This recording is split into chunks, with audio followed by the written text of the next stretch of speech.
ගරු කතානායකතුමනි ඔබතුමාට ස්තුතිවන්ත වෙනවා. විශේෂයෙන් මේ අයවැය ලේඛනය දැන් දින 3ක් විවාද වෙන අපි දැක්කේ පැවති පාලනයේ විසින් චෝදනා කරනවා පවතින පාලනයේට ඔවුන්ගේ පාලන කාලයේ යහපත් බවත් වර්තමාන පාලනයේ අයහපත් බවත්. වර්තමාන පාලනයේ ප්‍රකාශයටපත් කරනවා පැවති පාලනයේ අයහපත් බවත් පවතින පාලනයේ සෞභාග්‍ය බවත්. ගරු කතානායකතුමනි සැබවින්ම සිදු වී තිබෙන්නේ ඒක නොවේ. අපේ රට දශක ගණනාවක් තිස්සේ එකම මාවතක දීර්ඝ කාලයක් තිස්සේ ගමන් කිරීමෙන් ආර්ථිකයේ විශාල කඩාවැටීමකට ලක් වී තිබෙනවා. අපි දන්නවා සාමාන්‍යයෙන් ගත්තොත් මේ ආණ්ඩු එකම පාරක දුවන බස්රියක් වගේ කාලෙන් කාලට රියදුරු මාරු කරමින් බෝඩ් එක වෙනස් කරමින් ගමන් කරනවා. 1994 මානසික මුනුවර බෝඩ් එකක් අලුත් රියදුරේ. 2001 දී යලි පුබුදුම ශ්‍රී ලංකා බෝඩ් එකක් අලුත් රියදුරේ. 2005 දී රට පෙරට බෝඩ් එක අලුත් රියදුරේ. 2015 දී යහපාලන බෝඩ් එක රියදුරු දෙන්නේ. 2019 දී සවිස්සේ ආරම්භයේදී සෞභාග්‍ය දැක්ම අලුත් රියදුරේ. හැබැයි පැරණි බස් එක පැරණි පාරෙම දීර්ඝ කාලයක් ගමන් කරමින් තිබෙනවා. ඒ නිසා මේ වන විට අපේ රට ආර්ථිකයේ ප්‍රධාන ශේෂ්ත්‍ර 5ක් අර්බුදයට මුහුණ දී තිබෙනවා. අපේ රටේ ආර්ථිකයේ පංචවිධ අර්බුදයකට මුහුණ දී තිබෙනවා. පංචවිධ අර්බුදයකට මුහුණ දී තිබෙනවා ගරු කතානායකතුමනි. ඒ අර්බුදය තවත් මේ කොවිඩ් වසංගතයේ හේතු කොටගෙන තීව්‍රකට තිබෙනවා. ඒ සාමාන්‍යයෙන් ගත්තොත් හිඟන්නාගේ පාත්‍රයට හෙනවුරා පාත් වුණා හා සමාන කඩා වැටෙමින් තිබුණු ආර්ථිකයකට මෙම කොවිඩ් වසංගතයේ තවත් බරපතල තත්ත්වයක් නිර්මාණය කොට තිබෙනවා. අපේ ආර්ථිකයේ තිබෙන පංචවිධ අර්බුදයන් කවරේද? පළමු අර්බුදය තමයි අපේ ආර්ථිකයේ නිෂ්පාදනය කඩා වැටී තිබෙනවා. උදාහරණයකට ගත්තොත් 2019 හොඳ වර්ෂයක් නොවේ. 2019 හා සංසන්දනයේදී කුසිකර්ම හා දීවර ශේෂ්ත්‍ර 5.6කින් මේ මුල් මාස 8 ඇතුළත කඩා වැටී තිබෙනවා. අගෝස්තු මාසයේ 31 දක්වා.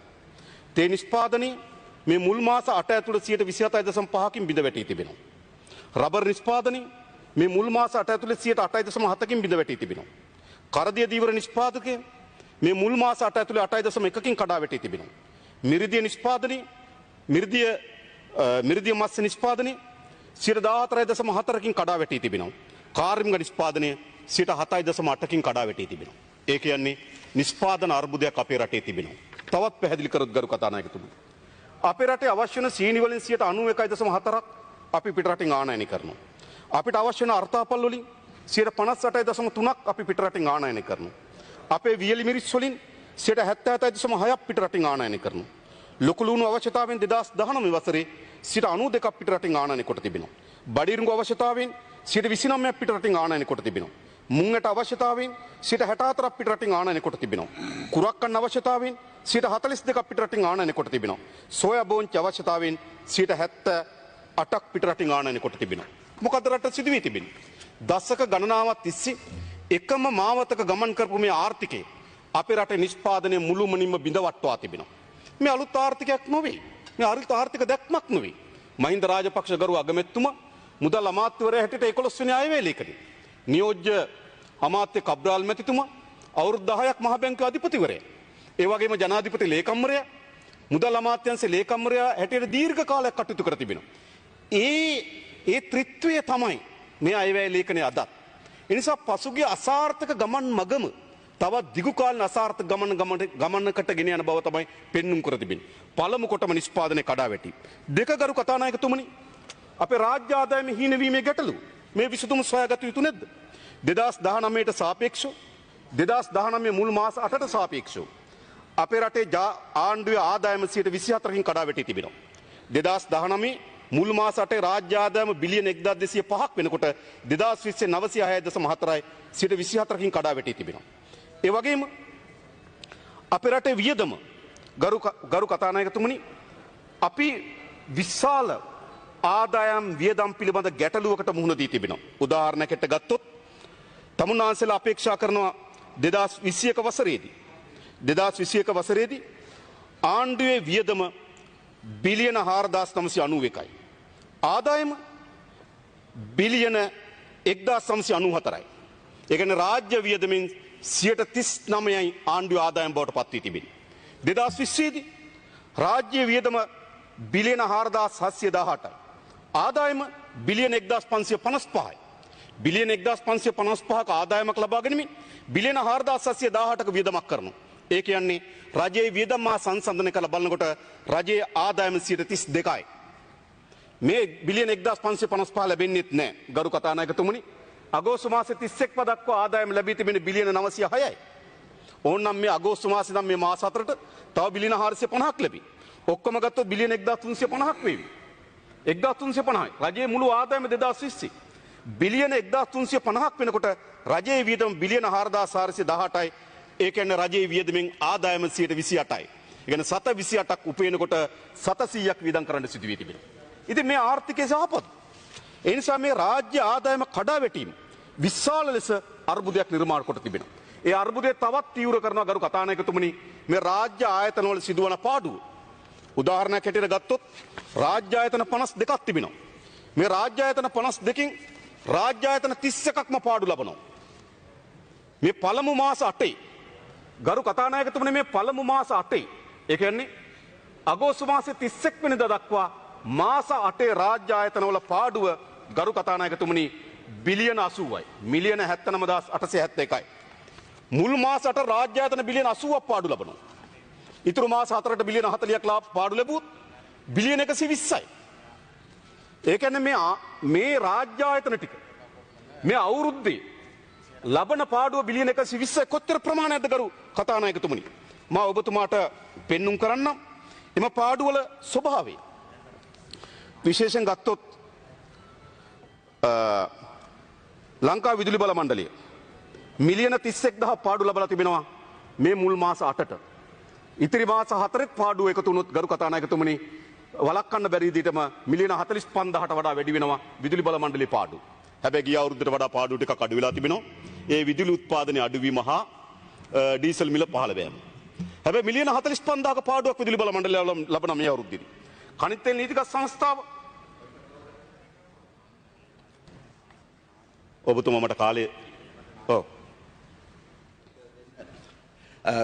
ගරු මන්ත්‍රීතුමනි සමා වෙන බාධා කරනවට ඔබතුමා දැන් මේ නිෂ්පාදනය කඩා වැටලා කියලා කිව්වා ආදායම කඩා වැටලා කියලා කිව්වා තව ඉවර නැහැ කියලා ආයතන කඩා වැටලා කිව්වා ඉතින් ඔබතුමා හිතන්නේ නැද්ද මේ කොරෝනා වසංගතය නිසා වෙච්ච ලෝක අර්බුද නිසා වෙච්ච දෙයක් කියලා මේගේ රජයක් තිබ්බනම් ඔබතුමා ගරු කතානායකතුමනි මගේ රජ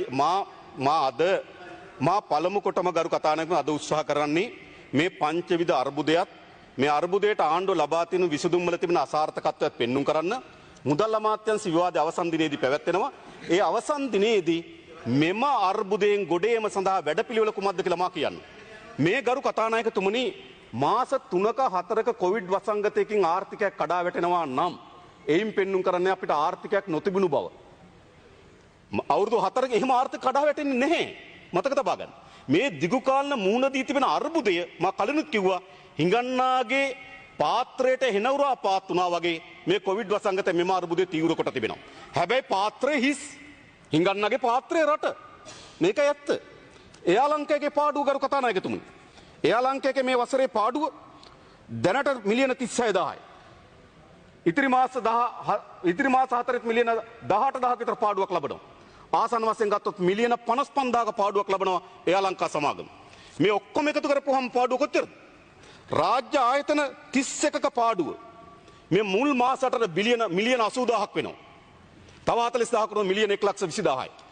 දැන් තමුන්නාන්සලගේ අයවැය යෝජනාවල අයවැය යෝජනා දැන් ගොඩාක් සාරගර්භ ඉදිරිපත් කරන්න යෝජනා තියෙනවා 36ක්. මේ යෝජනා 36ට වෙන් කරලා තියෙන බිලියන 140යි. රාජ්‍ය ආයතන 31 පාඩුව බිලියන 120යි. කොතනද වෙලා තියෙන්නේ? තමුන්නාන්සලා කියන පාරවල් හදන්න බිලියන 20යි. පාරවල් කිලෝමීටර් ලක්ෂයක් කාපට් කරන්න බිලියන 20යි. හැබැයි යා ලංකාවේ පාඩුව බිලියන 55යි. ලක්ෂ 3ක් හදන්න පුළුවන් තමුන්නාන්සලා කියන විදිහට පාරවල්. එයා ලංකාවේ පාඩුව. ගරු කතානායකතුමනි විශ්වවිද්‍යාල 4ක් හැදීම සඳහා බිලියන 2යි. හැබැයි රාජ්‍ය ආයතන පාඩුව බිලියන 120යි. ඒ කියන්නේ බිලියන 2කට විශ්වවිද්‍යාල 4ක් හදන්න පුළුවන් නම් බිලියන 120ට විශ්වවිද්‍යාල නේද 240යි 480ක් හදන්න පුළුවන්. මොකද සිදු වී තිබෙන්නේ? ඒ නිසා මේ රාජ්‍යයේ මේ ආයතනවල බිඳ වැටීම මේ ආදායමට තවත් විශාල අර්බුදයක් නිර්මාණය කරනවා. ඒ නිසා දෙවැනි අර්බුදය තමයි මේ රාජ්‍ය ආදායම හීන වීමේ අර්බුදය. ඒට තමුන්නාන්සේලා සතුව විසඳුම් තිබෙනවාද කියන එක මා හිතන්නේ ඉදිරිපත් කළ යුතු තිබෙනවා. ඊළඟ තුන්වෙනි අර්බුදය. තුන්වෙනි අර්බුදය තමයි අපේ රට මුහුණ දීලා තිබෙන ගරු කතානායකතුමනි. තුන්වෙනි අර්බුදය තමයි අපි මුහුණ දීලා තියෙන ගෙවුම් ශේෂය ඇති වී තිබෙන හිගය. මේ විසඳුම් ලබාගත හැක්කේ කෙසේද? 2019 වසරේ ආනයන සඳහා වැය වී තිබුණා ඩොලර් මිලියන 19337ක්.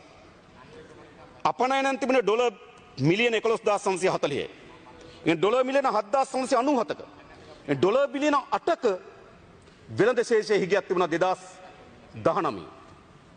ඉගෙන ආසන්න වශයෙන් ගත්තොත් ඩොලර් බිලියන 8ක වෙළඳ ශේෂයක හිගයක් තිබෙනවා. ආනයන සහ අපනයන අතර පරතරය ආනයන සඳහා යන වියදමින් අපනයන සඳහා යන ආදායම අඩු කරපුවාම අපිට බිලියන 8ක හිගයක් ඇති වී තිබෙනවා වෙළඳ ශේෂී. ඒ බිලියන 8 හිගය තවත් වර්ධනය වෙමින් තිබෙනවා. උදාහරණයක් හැට ගත්තොත් මේ මුල් මාස 8 ගරු කතානායකතුමනි පහුගිය අවුරුද්දේ මුල් මාස 8 ආනයන වියදම ඩොලර් මිලියන 12880යි. අපනයන ආදායම ඩොලර් මිලියන 8030යි. ඒ කියන්නේ 2019 මුල් මාස 8 වෙළඳ ශේෂය මිලියන 4864යි. හැබැයි මේ මුල් මාස 8 ආනයන ආදායම බිලියන ආනයන වියදම මිලියන 10258යි. අපනයන ආදායම ඩොලර් මිලියන 6445යි 3813ක හිගයක් තිබෙනවා. බැලු බැලමට හරි වගේනේ. ගිය මාස 8 බිලියන 4.8යි මේ මාස 8 3.8යි. හැබැයි මේ 3.8 නිර්මාණය වුණේ කොහොමද? ඒ විශේෂ තත්ත්වයක් හේතු කොටගෙන. එක ආනයන වැඩි වෙලා නෙවෙයි. අපනයන වැඩි වෙලා නෙවෙයි. අපනයන 2019 මුල් මාස 8 බිලියන 8030යි මේ අවුරුද්දේ මුල් මාස 8 මිලියන 6445යි. ඒ කියන්නේ අපනයන ආදායම මුල් මාස 8 මිලියන 1585කින් අඩු වී තිබෙනවා. එහෙනම් ඇයි මේ ආනයන සහ අපනයන අතර පරතරය බිලියන එකකින් අඩු වුණේ කොහොමද මේ මාස 8? අපනයන වැඩි වෙලා නෙවෙයි. ආනයන අඩු වී තිබෙනවා. ආනයන අඩු වෙන සාධක දෙකක් තිබුණා. එකක් තෙල් සඳහා යන වියදම අඩු වුණා. මොකද ඉන්ධන පාවිච්චිය අඩුවීමත් ඒ වගේම ඉන්ධන වල මිල අඩුවීමත් හේතු කොටගෙන ගිය මුල් මාස 8ට වඩා මේ මුල් මාස 8 2019 මුල් මාස 8ට වඩා මේ අවුරුද්දේ මුල් මාස 8 මිලියන 876ක අඩුවීමක් තියෙනවා තෙල් ආනයනය කරන්න. තෙල් අපනයනය කරන්න. සමාන තෙල් ආනයනය කරන්න. අන්න ඒ වාසියත් එකක් තිබෙනවා. අනිත් එක යම් භාණ්ඩ සීමා කිරීම. මේ යම් භාණ්ඩ සීමා කිරීම සඳහා ආනයන වියදම අඩු කොට තිබෙනවා. හැබැයි මේක දිගු කාල ලෙස කරන්න පුළුවන්ද? සමාජයේ සාමාන්‍ය තත්ත්වයකට තෙල් ඉල්ලුම වැඩි වෙනවා. තෙල් ඉල්ලුම වැඩි වෙන ලෝකෙත් තෙල් මිල ඉහළ යනවා. ඒ නිසා 2021 දී මේ තෙල් වලින් මේ අවුරුද්දේ ඩොලර් බිලියනයකට පමණක් වෙන අතිරික්තය 2021 දී ලැබෙන්නේ නැහැ. ඊළඟ මේ ආනයන සීමා කිරීම මේ විදිහට පවත්වාගෙන යන්න පුළුවන්ද? වාහන ආනයන කිරීම තවදුරටත් දීර්ඝ කරන්න පුළුවන්. කරන්න බෑ. කරොත් ඒක වියදම වැඩි වෙනවා. වාහන පරණ වෙනකොට ඒක වෙනුවෙන් දෙන අමතර කොටස් වල වියදම වැඩි වෙනවා. නිසා මේක වහලා තියාගන්න බෑ. ඒ නිසා අවුරුද්දක කුඩා කෙටි කාලයක ආනයන අපනයන අතර පරතරය ඩොලර් බිලියනකින් අඩු කරගත්තට මේක දිගු කාලන පවතින්නේ නැහැ. ඒ නිසා ආසන්න වශයෙන් ගත්තොත් ඩොලර් බිලියන 7කවත් අඩුම තරමේ ආනයන සහ අපනයන අතර පරතරයක් නිර්මාණය වෙනවා. හැබැයි ඒකට අනිත් පැත්තෙන් අපිට අහිතකර තත්ත්වයක් නිර්මාණය කරනවා.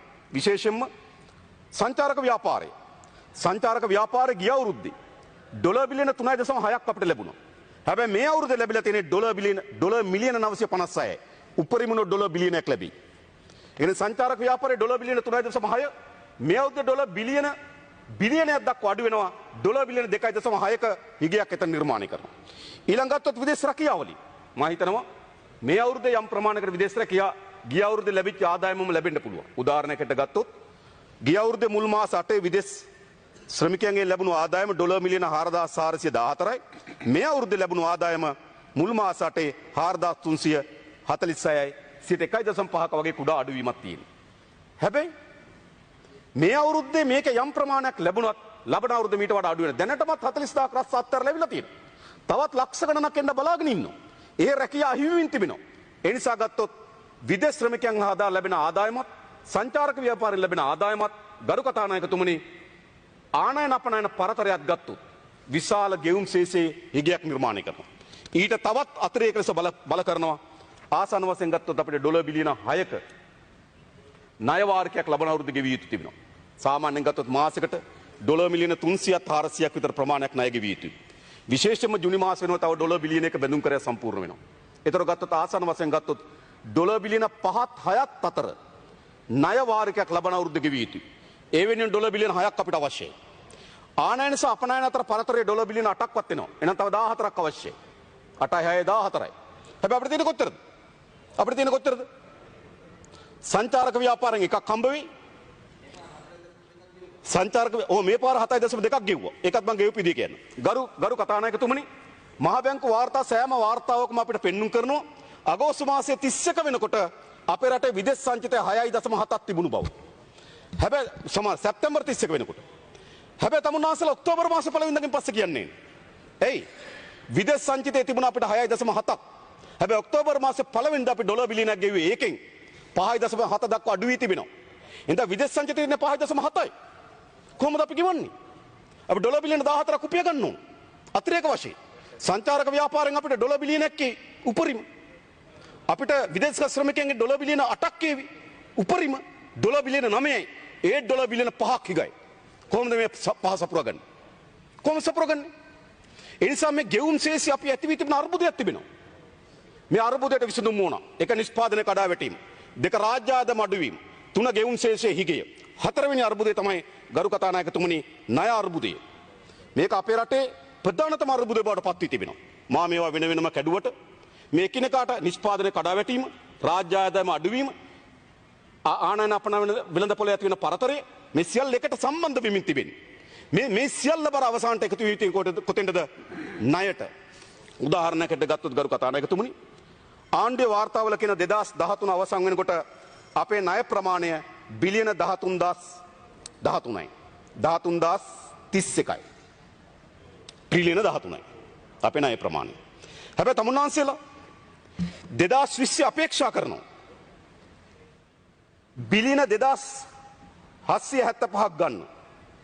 ඒ කියන්නේ 2020 අවසාන වෙනකොට අපේ ණය ප්‍රමාණය බිලියන 15306යි.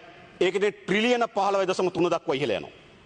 නැවත 2021 දී තමුන්නාන්සේලා ඩොලර් බිලියන 15306 සිට තවත් ණය ප්‍රමාණය වැඩි කරනවා. මේ ණය ප්‍රමාණය වැඩි වුණාම අපිට දරා ගන්න බැරි ණය අර්බුදයකට මුහුණ දෙනවා. උදාහරණයකට ගත්තොත් 2020 දී තමුන්නාන්සේලා අයවැය ලේඛන ඉදිරිපත් කරනකොට අගමැතිතුමා කිව්වා ණය ගැනීමේ අවශ්‍යතාවය බිලියන 2830යි කියලා වැරදි. ඒකේ ගිණුම් කරන්නේත් වැරදි. එකතු කිරුණුත් වැරදි. මා කියන පුළුවන් නම් කියන්න. ගරු අගමැතිතුමා මේ පාර්ලිමේන්තුවේ 2020 අයවැය ලේඛන ඉදිරිපත් කරමින් කියනවා බිලියන 2830ක ණයක් ගන්න සිද්ධ වෙනවා කියලා. හැබැයි ඇත්ත ගාන ඊට වඩා වැඩි.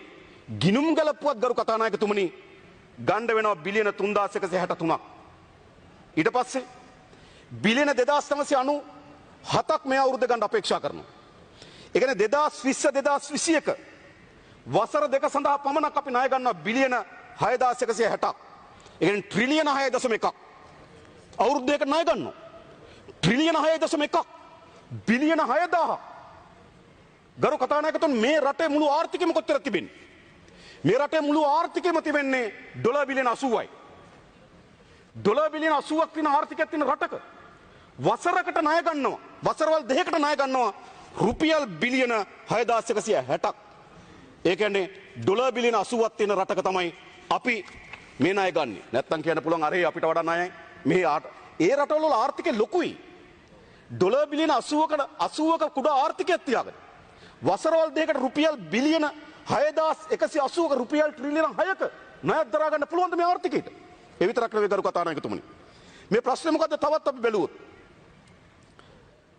2020 වසරේ අපේ ණය සහ පොලි වාරික එකතුව බිලියන 1854යි.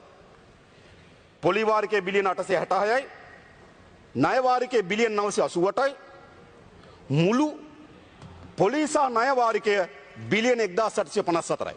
ඒ කියන්නේ මේ 2020 වසරේ අපි ණය සහ පොලිය ගෙවිය යුතුයි බිලියන 1854ක්. හැබැයි රාජ්‍ය ආදායම කොතනද? බිලියන 1555යි. රජයට සමස්ත ආදායම බිලියන 1555යි 2020. හැබැයි රජයේ ණය ගෙවිය යුතුයි බිලියන 1854ක්. ණය සහ පොලි වාරිකය ගෙවන්නත් බිලියන 299ක් ණයට ගන්න වී තිබෙනවා. මොකද මේ රට? හොඳ ආර්ථිකය. ණය සහ පොලි වාරිකය ගෙවන්නත් රාජ්‍යයට ලැබෙන ආදායම මදි නම් ණය සහ පොලි වාරිකය ගෙවීම වෙනුවෙනුත් බිලියන 299ක් ණය ගන්න සිදු වී තිබෙනවා නම් කුමක්ද ගරු කතානායකතුමනි ආර්ථිකය? ඒ වගේම 2021 පොලිය ගෙවන්න තියෙනවා බිලියන 860ක්, ණය වාරිකය ගෙවන්න තියෙනවා බිලියන 1257ක්. ඔක්කොම එකතු කරපුවාම 2021 ණය සහ පොලි වාරික වල එකතුව බිලියන 2117යි.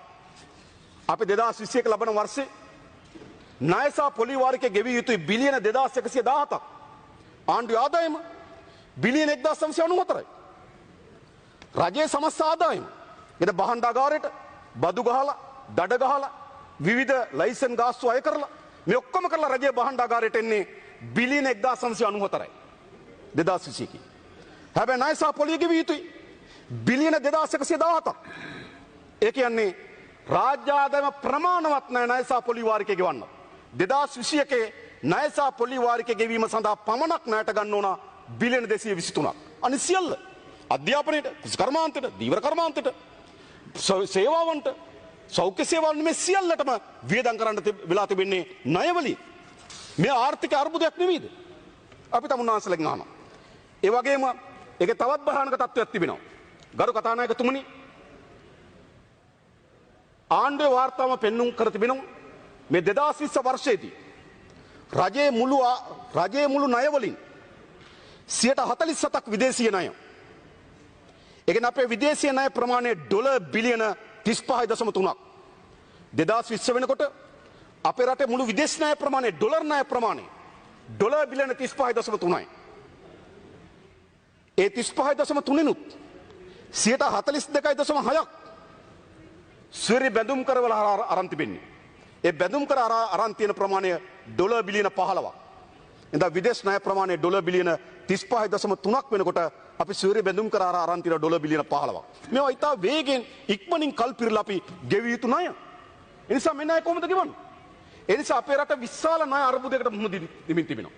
හැබැයි අර්බුදය මේ ගණන් වල පෙන්눔 කරන්නේ බහණ්ඩාගාරයේ ණය දෙපාර්තමේන්තුවේ ණය පංගුව. හැබැයි 2012 ඉඳන් මේ රටේ විද්‍යාව පටන් ගත්තා.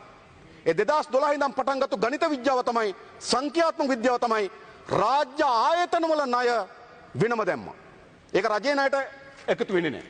එහෙම ගත්තාම රාජ්‍ය ආයතන 21ක ණය ප්‍රමාණය රුපියල් බිලියන 1317යි ට්‍රිලියන 1.3ක්.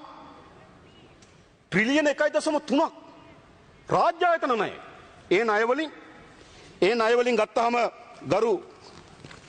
ගත්තාම ගරු කතානායකතුමනි, විදුලි බල මණ්ඩලය ණයයි රුපියල් මිලියන අපි සරලයි අපි බිලියන වලින් කිව්වොත් බිලියන 130ක්. කෝටි 13000ක් ණය විදුලි බල මණ්ඩලය බැංකු වලට. ඒ වගේම කනිතෙල් නීතිගත සංස්ථාව බිලියන 375ක් ණය. ඒ කියන්නේ කෝටි 37500ක් තෙල් සංස්ථාව ණය. මොකද වෙලා තිබෙන්නේ?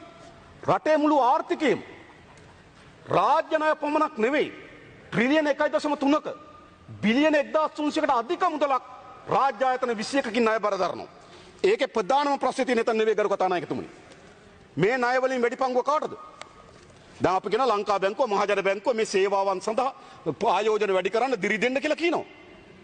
මා දන්නා පරිදි මා මුදල් ඇමතුමා නිවැරදි කරන්න. භාණ්ඩාගාර account එක කොච්චරද?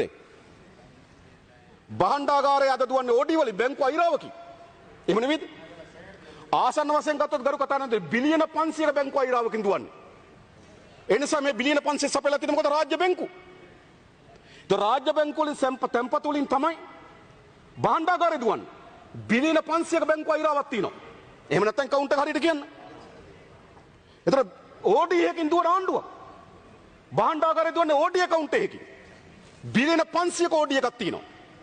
ඊට අමතරව ගත්තොත් රාජ්‍ය ආයතන වලට මහජන බැංකුව ණය දීලා තියෙනවා. රාජ්‍ය ආයතන වලට මහජන බැංකුව ණය දීලා තියෙනවා බිලියන 274ක්. අර කතානායකතුමනි. බිලියන 274ක්. එතකොට මහජන බැංකුවේ ණය පංගුවෙන් විශාල පංගුවක් භාණ්ඩාගාර ණය අරන් තිනවා. තව පංගුවක් රාජ්‍ය ආයතන ණය අරන් තිනවා. රාජ්‍ය ණය අරන් තිනවා බිලියන 274ක් මහජන බැංකුවේ. ලංකා බැංකුවේ රාජ්‍ය ආයතන ණය අරන් තිනවා බිලියන 381ක්. ඒ කියන්නේ කෝටි 38100ක්. ලංකා බැංකුව ණය දීලා තියෙන රාජ්‍ය ආයතන වලට. කෝටි 27300ක්. මහජන බැංකුව ණය දීලා තියෙන රාජ්‍ය ආයතන වලට. මේ රාජ්‍ය ආයතන කියන්නේ මොනවද? මේ රාජ්‍ය ආයතන සල්ලි මහජනගේ තැන්පතු. දැන් තමුන්නාසල මේ ආණ්ඩුව දුවන්නේ කොහොමද? මහජනගේ තැන්පතු බැංකුවට එනවා. ඒ බැංකුව වලින් ආණ්ඩුව ණය ගන්නවා. ආණ්ඩුව ආයතන. මහජනගේ තැන්පතු බැංකුවට එනවා. ඒ බැංකුවෙන් භාණ්ඩාගාර account එක ණය ගන්නවා. මේක සිදුවී තිබෙනවා. අද මේ මහජන බැංකුව සහ ලංකා බැංකුව අවදානමකට මුහුණ දී තිබෙනවා. මම ඔබතුමාට ඒ ගැන පැහැදිලි කරන්න. මේ අවදානම කොච්චරද කිව්වොත් ලංකා බැංකුව 2019 වසරේ ලාභ ලැබුවා ආසන්න වශයෙන් ගත්තොත් බිලියන 30ක්. 2019 ගිය අවුරුද්දේ ලංකා බැංකුවේ ලාභය බිලියන 30යි. මේ අවුරුද්දේ මුල් මාස 8ට ලාභය බිලියන 12යි. බිලියන 12යි. ඒ කියන්නේ ඕනනම් තව බිලියන 30යි. ඒ කියන්නේ තව 4ක් ලැබෙයි මේ මාස ටික. තව 6ක් ලැබෙයි. බිලියන 18යි. එතකොට ලංකා බැංකුව බිලියන 30ක් ලාභ ලබනකොට මේ අවුරුද්දේ ලාභය බිලියන 18 දක්වා පහළ බහිනවා. මහජන බැංකුව කරු කතානායකතුමනි බිලියන 19.9ක් 2019 ලාභ ලැබුවා. බිලියන 19මාරක්. හැබැයි මේ අවුරුද්දේ මුල් මාස 8 ලාභය බිලියන 6යි. ඔබතුමාගේ කාලය තා මිනිත්තු 2යි. මම අවසන් කරනවා කතානායක. බිලියන 6යි. ඒ කියන්නේ බිලියන 6යි කියන්නේ තව අපි 3ක් දැම්මොත් මේ මාස 3ට මේ මාස 4ට බිලියන 9ක් වෙයි. බිලියන 20ක් ලැබුව මහජන බැංකුව බිලියන 9 දක්වා බිලියන 11කින් ලාභය අඩු වෙනවා. මොකද්ද සිදුවී තිබෙන්නේ? අද මේ බැංකු පොලි අනුපාතික සෙල්ලම දාන්න මොකටවත් නෙමෙයි. මේ මහජනගේ තැන්පතු අඩු මිලට ගන්න නෙමෙයි. අද ලංකාවේ තියෙන ප්‍රධානම නායකරුවා ආණ්ඩුව. ආණ්ඩුව ආයතන. මේ බැංකු පොලි අනුපාතික සෙල්ලම් කරන සෙල්ලම දාන්නේ ආණ්ඩුවට ලාභ ලබන්න. 4%ට 5%ට අඩු කරන්නේ ආණ්ඩුවට ලාභ ලබන්නේ ඇයි? ආණ්ඩුව තමයි ප්‍රධාන නායකරුවා. ඒ නිසා කරු කතානායකතුමනි ලංකා බැංකුව මහජන බැංකුව පාඩු ලාභ අඩු වෙමින් තිබෙනවා. ඒ විතරක් නෙවෙයි ප්‍රාදේශීය සංවර්ධන බැංකුව පාඩු වෙලා තිබෙනවා. මුල් මාස 8ට ප්‍රාදේශීය සංවර්ධන බැංකුවේ පාඩුව මිලියන 575යි. ඒ බැංකු පාඩු ලබනවා. රක්ෂණ සමාගම් පාඩු ලබනවා. මහ බැංකු අධිපතිවරයා මා දැක්ක කිව්වා ගරු කතානායකතුමනි ඔහු විසින් කිව්වා අපේ රටේ මූල්‍ය ආයතන 40කට ආසන්න ප්‍රමාණයක් තිබ්බත් මූල්‍ය ආයතන 20ක් තමයි සාර්ථක දුවන්නේ. ඉතිරි ප්‍රමාණය අසාර්ථකයි කියලා කිව්වා. දැන් මූල්‍ය ආයතන කඩාවැටෙමින් තිබෙනවා. මේ ණය අර්බුදය සෑම ශේත්‍රයකට පැතිරෙමින් තිබෙනවා. ඒ නිසා අපේ රටේ 4 වෙනි අර්බුදේ ණය අර්බුදය. 5 වෙනි අර්බුදය ආදායම් බෙදී යාමේ විෂමතාවය. ග්‍රාමීය ජනතාවට තමන්ගේ ආදායම් නොලැබීමේ විෂමතාවයට මුහුණ දී තිබෙනවා. ඒ නිසා මම අහන්නේ මේ පංචවිධ අර්බුදයට තමුන්නාන්සලා තියෙන විසඳුම මොනවද? එකක් කළු සල්ලි සුදු කරන්න. කාගේද කළු සල්ලි? දීවරයා ගාව තියෙනවද? ගොවියා ගාව තියෙනවද? මේ කළු සල්ලි කාගේද? පෞගේ කාලේ රාජ්‍ය දේපල කෝටි ප්‍රකෝටි ගණන් හොරකම් කරපු තමුන්නාන්සලා ගාව මේ සල්ලි ගොඩ ගැහිලා තියෙනවා. කුඩු ව්‍යාපාරයේ යෙදෙන්නම් ගාව මේ කළු සල්ලි ගොඩ දැංගිලා තියෙනවා. මා දැක්ක මදු සත්තන්න ගොඩ ගන්නකොට කිව්වා ඔහුගේ කෝටි 1000ක වත්කමක් තියෙනවා කිව්වා. කළු සල්ලි. නම් කුඩු ව්‍යාපාරිකයන් ගාව කළු සල්ලි තියෙනවා. ජාවාරම් කරුවන් ගාව කළු සල්ලි තියෙනවා. එතනෝල් ව්‍යාපාරිකයන් ගාව කළු සල්ලි තියෙනවා. මහජනක දේපල කෝටි ප්‍රකෝටි ගණන් හොරකම් කරපුවා ගාව කළු සල්ලි තියෙනවා. දැන් ආණ්ඩුව මොකද කරන්නේ? ආණ්ඩුව මේ කළු සල්ලි ඇතුළු කරන්නලු නීත්‍ය අනුකූල කරන්න 100ට එකක නාමික අගයකට. තමුන්නාන්සලා මොකද්ද මේ ආර්ථික තීන්දුව? ලෝකේ තීන්දුව ගත්තු එහෙම නෙවෙයි. මේ රටේම තීන්දුවක් කරන් තියෙන කළු සල්ලි වලට මොකද්ද කරේ? මුදල් නෝට්ටු වෙනස් කරා. තියෙන මුදල් නෝට්ටු වල අලුත් නෝට්ටුවක් නිකුත් කරා. සල්ලි ඇවිල්ලා දාන්න බැංකුවල. 1970 දශකේ මේ විදිහේ මුදල් නෝට්ටු ඉන්දියාවේ මෑතකදී මුදල් නෝට්ටු වෙනස් කරා. ඒ හරහා තමයි කළු සල්ලි වලට ප්‍රහාරය දුන්නේ. හැබැයි තමුන්නාන්සලා උපයා ගන්නවද කළු සල්ලි නීත්‍ය අනුකූල කරන්න යොදනවා. ඊළඟ කරු කතානායකතුමනි රාජ්‍ය සේවකයන් තව තමන්ගේ වැටුප මදි නම් තව අතිරේක වැඩ කරන්න. වාසුදේව නානායක්කාර මහත්මයා හිටින මට දැනගන්න කැමතියි. මේ පැය 8 වැඩ දිනේ සකස් වුණේ නිකන් ඔළුවේ හැතිවිච්ච සිතවිල්ලක් නෙවෙයි. මේ පැය 24 බෙදෙනවා. පැය 8ක් වැඩ කරන්න. පැය 8ක් සංස්කෘතික ජීවිතේට. පැය 8ක් නිදා ගන්න. මෙහෙම තමයි පැය 24 බෙදෙන්න කරු කතානායකතුමනි. මේ මිනිස්සු කියන්නේ එන්ජින් නෙවෙයි. ඔයිල් මාරු කරලා, පාර්ට්ස් මාරු කරලා පැය 24ම දුන්න මිනිස්සුන් නෙවෙයි එන්ජින් කිය. මිනිස්සුන් නේ එන්ජින් වගේ නෙවෙයි. ගරු කතානේ මිනිස්සු කියන්නේ සංස්කෘතික ජීවිතයක් තියෙනවා. ඒ වෙනුවෙන් තමයි මේ පැය 8. හරි. ඒ නිසා තමයි පැය 8ක වැඩ දිනයක්, පැය 8ක සංස්කෘතික ජීවිතයක්, පැය 8ක නිදා ගැනීමක් තීරණය කරලා තිබෙනවා. හැබැයි තමුන්නාසලා කියන්නේ මොකද්ද? මේ පැය 8 සංස්කෘතික ජීවිතය කපන්න. වැඩ ඇරලා තව ජොබ් එකකට යන්න. ඒ නිසා කරු කතා අවසන් වශයෙන් අවසන් කරනවා.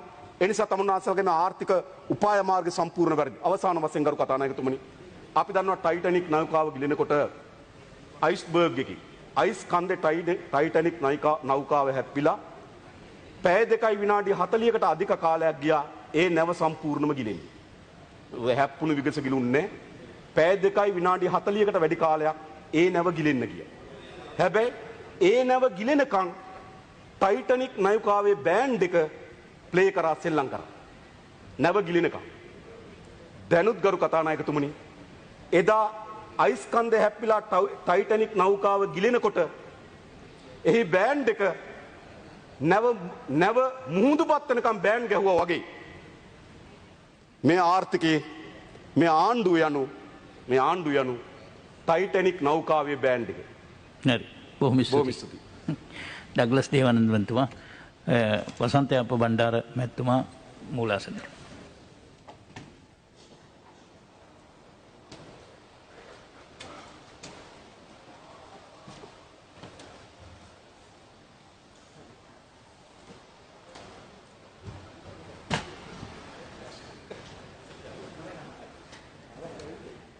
மருத்துவ கத்தா பட்டாங்கன்னு. ஓகே, நன்றி. சபைகளுக்கு தலைமை தாங்குகின்ற உறுப்பினர் அவர்களே, எனது இந்த வரவு செலவு திட்ட உரைக்கு போக முன்பாக இன்று சர்வதேச கடற்தொழிலாளர் தினத்தை இங்கு நினைவு கூற விரும்புகின்றேன். உலகளாவிய ரீதியில் பரவியுள்ள இந்த கோவிட்-19 கொரோனா தொற்று காரணமாக இன்று எமது கடற்தொழிலாளர்களும் பெரிதும் பாதிக்கப்பட்டுள்ளனர். குறிப்பாக எமது நாட்டில் பேலியாகுட கொத்தனி என பிரபலப்படுத்தப்பட்டு வருகின்ற ஒரு நிலைமையின் கீழ் மீனுணவு என்பது அச்சத்திற்குரியதென எமது மக்கள் மத்தியில் தவறான ஒரு கருத்தியல் பூத்தப்பட்டுள்ள நிலையில் இந்த சர்வதேச கடற்தொழிலாளர் தினம் அனுஷ்டிக்கப்படுகின்றது. கூடிய விரைவில் நிலைமை சுமூகமாகி எமது கடற்தொழிலாளர்கள் வாழ்வில் ஒளி வீச வேண்டும் என்கின்ற எதிர்பார்ப்புகளுடன் மீன் தொடர்பான அச்ச நிலைமை எமது மக்கள் மத்தியிலிருந்து நீக்குவதற்கு அளப்பெரிய பணிகளை முன்னெடுத்து வருகின்ற அனைவருக்கும், குறிப்பாக இராஜாங்க அமைச்சர் காஞ்சன விஜயசேகர அவர்களுக்கும் மற்றும் அமைச்சனுடைய செயலாளர் இந்து ரட்நாயக்கா மற்றும் அமைச்சினது திணைக்களங்களினதும் உத்தியோகத்தர்களுக்கும் இந்த சந்தர்ப்பத்தில் நன்றியையும் வாழ்த்துக்களையும் கூறிக்கொண்டு உலக